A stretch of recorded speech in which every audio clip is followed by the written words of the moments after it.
Tiga tersangka pencurian yang menjadikan masjid dan rumah kos sebagai sasarannya di Ilir Barat 1 Palembang ini, masing-masing Dodi, Rangga, dan Herianto.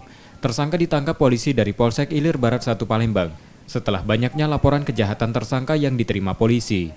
Polisi menerangkan, dari pemeriksaan tersangka mengaku melakukan pencurian saat siang dan dini hari, karena waktu tersebut masjid dan rumah kos sepi. Ketiga tersangka ini saling berkaitan untuk ketiga TKP. Yang TKP pertama itu di Masjid Ulum, itu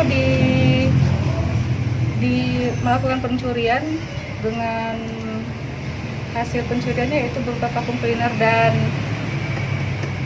kipas angin. Kipas angin ini dilakukan oleh saudara Herianto.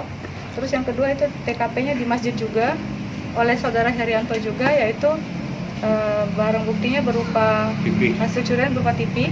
Yang ketiga itu di kos-kosan. Nah, di kos-kosan itu mereka bertiga melaksanakannya. Kini ketiga tersangka ditahan di tahanan Polsek Ilir Barat 1 Palembang untuk proses hukumnya dan terancam hukuman 7 tahun penjara. Reski Oktora, Muklas Diferensial, Kompas TV, Palembang.